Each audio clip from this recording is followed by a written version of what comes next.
Tana. Maring Tess! Ano ka ba naman, Maring Osang? Bakit yan yung sinuot mo? Pareng-pareho tayo, para tayong kambal nito eh. Maring Tess, bakit naman kasi yan pa yung napili mong isuot ngayon? Naku naman, Mari, ano bang sasabihin nito ng mga classmates natin? Ngayon pa lang naman tayo aattend ng alumni, tapos ganito, pares pa tayo ng suot.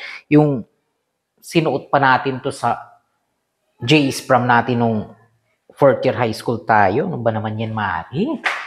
Mari, wala na nga kasi akong masusuot. Ito lang yung damit na pwede kong isuot. Wala na akong iba eh.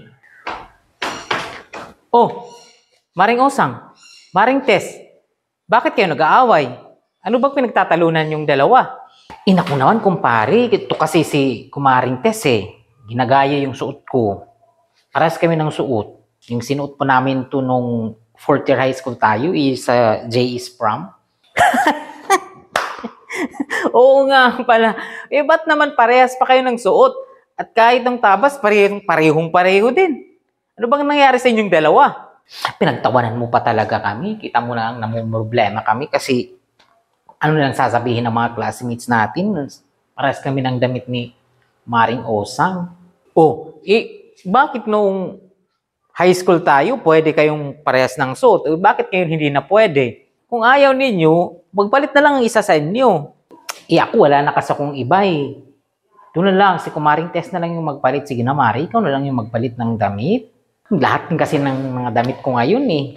Yung mga kasya sa akin, ilabahan na. Yung iba naman, hindi na magkasya sa akin kasi nga, parang tumaba ako ngayon eh. Wala na talaga akong iba. Ikaw na lang, Mari. Ikaw na lang kasi, Maring Osang. Ikaw na lang magpalit. Ako rin eh. Wala na eh. Labahan lahat kasi. Isuot ko kasi ginamit ko dun sa mga fiesta. Sunod-sunod nga kasi. Sige na, Mari. Ikaw na lang. Magpalit ka na doon. Huwag kayong mag-away. Alumni yung coming natin ngayon eh. Dapat masaya lang tayo kasi nga reunion natin to, di ba? Na magkakabatch. Kung Mari, nagtatalo lang naman kami kasi nito ni Mari. Hindi naman kami nag-aaway. Kakaiba yan mga Mari. Parehas kayo ng suot. Twinning ba? Ibig sabihin, mag-best friend talaga kayong dalawa. Di ba? At saka, magiging center of attraction nga kayong dalawa yan eh. Kasi kambal ang damit nyo. Di ba?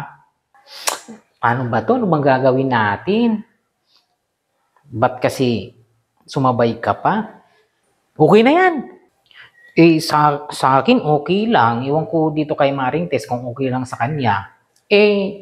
Parang wala na naman tayong magagawa, Mari. Sige na. Tara na, pupunta na tayo dun sa venue. Papayag ka. Pares tayo ng damit. Tayo ang titingnan ng mga tao dun. Mga kaklase natin dati. Sige na, halika na. Enjoy na lang natin to. Let's go. Sige na, okay na yan. Enjoy na lang natin to. Let's go.